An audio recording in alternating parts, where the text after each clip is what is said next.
শুভ সকাল বন্ধুরা, সকাল সকাল চলে এসেছি ছেলেকে স্কুলে দিয়ে মিও মোড়ে। তো আজকে হচ্ছে আমার ছেলের জন্মদিন। তো আজকে ওর জন্মদিনটা সেইভাবে কিছু করছি না, তো স্পেশাল তো করছি নিশ্চয়ই, সেটা হচ্ছে তার স্কুলে। কারণ স্কুল থেকে ভালো আর কিছুই হবে না, যেখানে সব বন্ধুদের সাথে ও নিজের বার্থডেতে সেলিব্রেট করবে, কেক কাটিং করবে। তো তাই আমরা চলে এসেছি কেক নিতে। তো ম্যামকে বলে এসেছি কি এখন তো সব খুলিনি, 10টার আগে তো খুলবে না। তো সেই জন্য ম্যামকে বলেছি 10টার পরে এসে কেকটা দিয়ে যাব। তো এসছি, কেক পছন্দ করছি, প্রচুর কেক এসেছিলো সকাল সকাল, খুব সুন্দর সুন্দর কেক ঢুকেছে।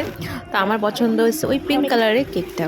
তো সেটাই ছেলে জন্য নিলাম। এটা মনে হয় 2 পাউন্ডের মতন হবে, একটু বড়ই নিয়েছি, ক্লাসে অনেক বাচ্চারা আছে, টিচার্সরা আছে, সেই জন্য এটাই নিলাম। তো আমার তো ভীষণই ভালো লেগেছে এই কেকটা।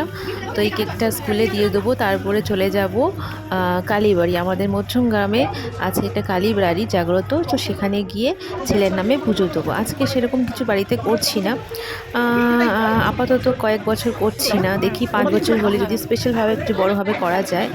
আপাতত এখানে কেক নিয়ে নিয়েছি, এবার চললাম স্কুলের দিকে।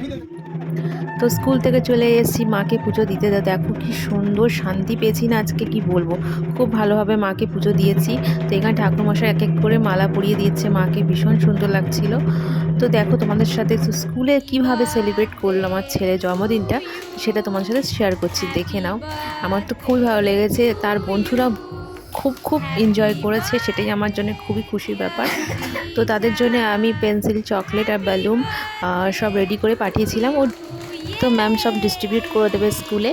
তারপর চলে এসেছি সোজা বাড়িতে, এসে ও নিজে গিফটস খুলতে ব্যস্ত। তো ওর কিছু বেস্ট ফ্রেন্ডরা আছে, ক্লাসমেট, তারা ওকে গিফট করেছে, এগুলো দেখে নাও।